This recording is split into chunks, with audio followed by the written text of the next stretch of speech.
Hi hello guys, எல்லோரும் நல்லா இருப்பீங்கன்னு நினைக்கிறேன். இன்றைக்கான வீடியோவில் வந்து நம்ம கிட்ட இருக்க ஒரு சில புறாவை பற்றி எக்ஸ்பிளைன் பண்ண போகிறேன். ஸோ அதில் வந்து பார்த்திங்கன்னா, இப்போ நம்ம எல்லாருக்குள்ளேயுமே ஒரு சில பேர்ட்ஸ் வந்து நம்மளுக்கு ரொம்ப ஸ்பெஷலாக இருக்கும். ஸோ அந்த மாதிரி தான் நம்ம கேஜில் ஒரு ஒரு 3 to 4 புறா இருக்குது. ஸோ அந்த புறாக்களை பற்றி தான் நான் இதுக்கப்புறம் வரப்போகிற வீடியோவில் ஃபுல்லாகவே எக்ஸ்பிளைன் பண்ண போகிறேன். ஸோ இந்த புறாவை நம்ம ஏன் முதல்ல காட்டியிருக்கோன்னு வந்து பார்த்திங்கனாக்கா, இதுதான் நம்ம கேஜி செட் பண்ணதுக்கப்புறமா வந்த முதல் வெடை. நம்ம பேர் பண்ணி எடுத்த முதல் சிக்கு இவர் தான். இவர் கண்ணெலாம் வந்து சின்னதில் வேறு மாதிரி இருப்பார். இந்த அரக்கு கண்ணுன்னு இல்லையா, அந்த மாதிரி இருப்பார். அதாவது பார்த்தவங்கெல்லாம் இதை வானாம்பா வச்சுக்காதன்ற மாதிரி சொன்னாங்க. ஆனால் புறா வந்து வயசாக இப்போ வந்து இதுக்கு ஒரு 4.5 வயசுக்கு மேலே இருக்கும். இது ஒரு நல்ல ஒரு மேலு. நம்மக்கிட்ட வந்து பறந்தது புறா, ஆனால் ஐசைனு அது முகம் எல்லாமே ரொம்ப ஒரு மாதிரி இந்த ஜங்கிலி புறா மாதிரி இருந்தது விடையில. இது அதை பார்த்துட்டு அப்புறமா இது வானாம்பா, புறா பறக்குது ஆனால் நம்மளுக்கு வர வேடைங்க வந்து ட்ராபேக் இருக்கும் அப்படின்ற மாதிரி சொன்னாங்க. ஆனால் நம்மளுக்கு வந்து முதல் வெடை வெளியே கொடுக்க வேணான்னு சொல்லி ஸ்டாக் பண்ணி 1 வருஷம் கேஜிலே இருந்தார். மோல்டிங் ஆரம்பித்ததுக்கப்புறமா புறா அப்படியே டோட்டலாக டிஃப்ரெண்ட் ஆகிடுச்சு. இது முதல்ல ஜாக் மாதிரி இருந்துச்சு, அப்புறமா ரக்கெல்லாம் உதிர்ந்து இதோடைய அப்பா கலர் அப்படியே குல்தார் மாதிரி வந்துடுச்சு. நல்ல உரப்பு புறா. இதுக்கு வந்த முதல் ஃபால்ட்டுன்னு வந்து பார்த்திங்கனாக்கா, இந்த ரக்கை வந்து குட்டை கையாகிடுச்சு. இது குட்டை கைனா என்ன பண்ணணும் வந்து பார்த்திங்கன்னா, புறா வந்து கொஞ்சம் பேலன்ஸ் வந்து மிஸ் ஆகும். அதாவது ஒரு நாளைக்கு ஒரு பறவைன்னு சொல்லுவாங்க இல்லையா, அந்த மாதிரி பறக்கும் இது. ஆனால் சொன்னாங்க வானாம்பா அப்படின்ற மாதிரி. இருந்தாலும் பரவாயில்ல, நம்ம ஆசைக்கு வச்சுக்கலாமே அப்படின்னு சொல்லிட்டு தான் வச்சுருக்கேன். ஆனால் இந்த புறா வச்சதுக்கு நல்ல ஒரு தரமான ரிசல்ட். அதுக்கு அடுத்த ஒரு 3.5 வருஷத்தில் 1 வருஷம் கேப் விட்டுட்டு நம்ம புறாக்களை ஓட்ட ஆரம்பித்தோம். இந்த புறாவை ஓட்ட ஆரம்பித்ததுக்கப்புறம் நல்ல அடி, நல்ல டைம் இது வச்ச டைமிங் வந்து பார்த்திங்கனாக்கா ஒரு 4.5 மணி நேரம் வச்சுது நம்மக்கிட்ட. இதுக்கு வந்து நம்ம இந்த தீனி ரொம்ப ஹெல்த்தியாக கொடுத்தா மட்டும்தான் புறா பறக்கும்ன்ற மாதிரி இருக்குது. ஏன்னா நம்ம அப்போ தான் அந்த உடம்பு அதுக்கு பிடிச்சி அதுக்கு ஒரு எனர்ஜி இருந்தால் தான் புறா பறக்கும். ஸோ இதுக்கு வந்து அது எதுவுமே கிடையாது. இது அந்த லைனேஜ் அந்த பிளட்லேயே ஊறி இருக்குது புறா பறக்கணும்னு சொல்லிட்டு. எனக்கு அப்போல்லாம் வந்து நம்மளுக்கு இந்த மாதிரி தான் தீனி கொடுக்கணும் அப்படின்றதுலாம் எதுவுமே தெரியாது. நான் அப்போல்லாம் ரொம்ப சின்ன பையன், கிட்டத்தட்ட ஒரு 12வது கூட இல்லை, 10வது அந்த மாதிரி ரேஞ்சில் தான் படிச்சுட்டு இருந்தேன். ஸோ படிச்சுட்டு இருக்கும்போது இந்த சிக்கன் நம்மக்கிட்ட வந்தது. அப்போல்லாம் வெறும் கோதுமை மட்டும் கொடுத்துட்டு நைட்டு கொடுப்பேன். மறுபடியும் காலையில் எடுத்து விசிறும் போது புறா வந்து ஒரு அரை மணி நேரம், ஒரு 1/4 மணி நேரம் தான் பறக்கும். ஸோ அந்த வெறும் கோதுமை மட்டுமே வச்சு நம்மக்கிட்ட ஒரு 4.5 hours நல்லா பறந்தது. அப்புறமா தான் ஒரு 11வது வந்ததுக்கப்புறமா இந்த மாதிரி சொன்னாங்க கொஞ்சம் நம்மளுடைய வாத்தியார். அப்போ தான் நம்மளுக்கு ஃபஸ்ட்டு வாத்தியார் செட் ஆனது. புறா பறக்கிறத பார்த்துட்டு கூப்பிட்டு இங்கே அந்த புறா எடுத்துகிட்டு வாப்பா அப்படின்னு சொல்லி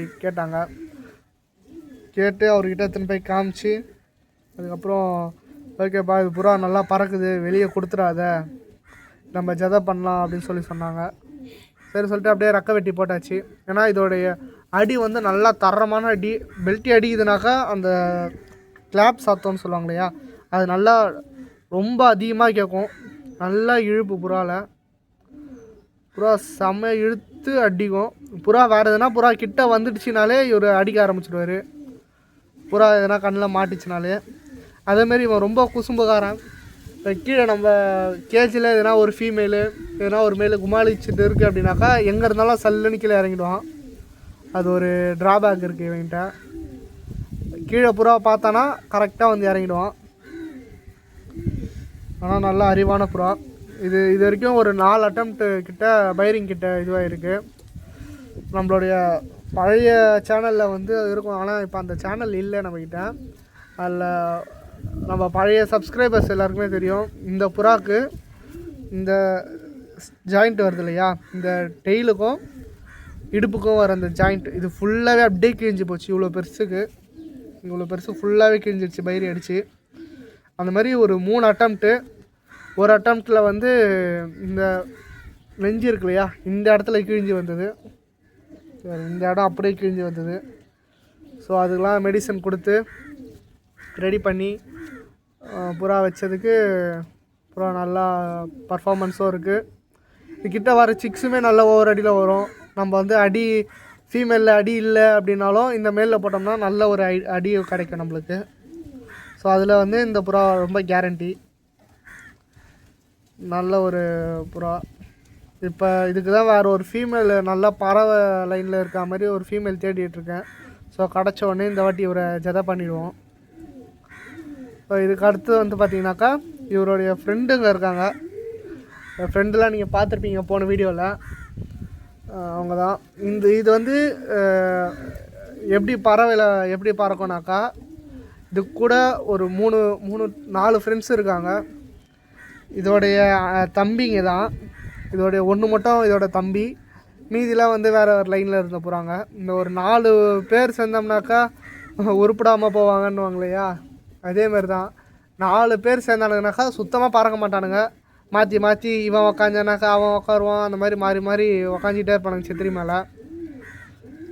ஆனால் நம்ம வந்து இந்த புறாவுக்கு வெறும் தண்ணி மட்டும் கொடுத்துட்டு ஓட்டினோம் அப்படின்னாக்கா புறா அது பாட்டுன்னு நல்ல ஒரு பறவை பறக்கும்.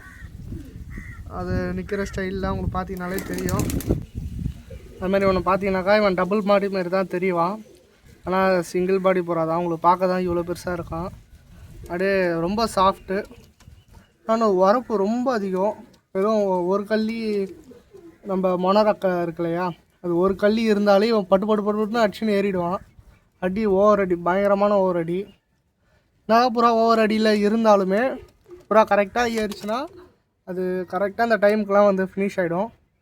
ஸோ இவருடைய தோஸ்து இன்னொருத்தர் தான் வந்து அந்த ஒத்தரக்கான்னு. அவரும் எல்லா புறாவுமே இந்த 4 நான் இதுக்கப்புறம் அப்கமிங்கில் காட்ட போகிற அந்த 4 புறாவுமே தனித்தனியாக இருந்துச்சுன்னா புறா நல்லாவே பர்ஃபார்மன்ஸ் பண்ணும். ஆனால் நம்ம ஒன்றா விட்டோம்னாக்கா அவ்வளோதான், அவனுக்கு ஏறவே மாட்டானுங்க, பறக்கவே மாட்டானுங்க. ஸோ எனக்கு அதை அனலைஸ் பண்ணுறதுக்கே கிட்டத்தட்ட ஒரு 2 வருஷம் ஆச்சு. எதனால் புறா பறக்க மாட்டேங்குது என்ன ஏதுன்னு சொல்லி அனலைஸ் பண்ணுறதுக்கு. அந்தமாரி நம்ம வந்து புறாக்கள் வந்து தனிப்பறவையில் இருந்தால் கரெக்டாக பறக்குதா, இல்லை நம்ம குரூப்பாக விட்டோம்னா அந்த மாதிரி பறக்குதா என்ன ஏதுன்னு சொல்லி நம்ம எல்லாத்தையுமே அனலைஸ் பண்ணணும். இதை அனலைஸ் பண்ணால் மட்டும்தான் நம்மளால் ஒரு சக்ஸஸான பேர்டை வந்து மெயின்டைன் பண்ண முடியும். அப்போ நம்மளுக்கும் நிறைய விஷயம் தெரிய வரும். ஸோ ஒரு புறாவே அனலைஸ் பண்ணும்போது தான். ஸோ முடிஞ்ச அளவுக்கு புறா கூட டைம் ஸ்பெண்ட் பண்ணுங்கள். புறா பறக்க விட்டு கீழே போய்ட்டு உக்காருது அந்த மாதிரிலாம் பண்ணாதீங்க. புறா பறக்க விட்டிங்கனாலே இப்போ புறா பெல்ட்டி அடிக்க ஸ்டார்ட் ஆகிடுச்சினாலே நம்மளுக்கு வந்து ரொம்ப இன்ட்ரெஸ்ட்டாக இருக்கும் அந்த புறா பெல்ட்டி அடிக்கிறத பார்க்குறதுக்கு. ஏன்னா அது ரொம்ப ரசிக்கத்தக்கதாக இருக்கும். புறா வளர்க்குறவங்க எல்லாருக்குமே அது தெரியும். ஸோ இதோடைய பிரதர்ஸ், இதோடைய சிப்ளிங்ஸ் எல்லாரையுமே காட்டுறான் அவனு.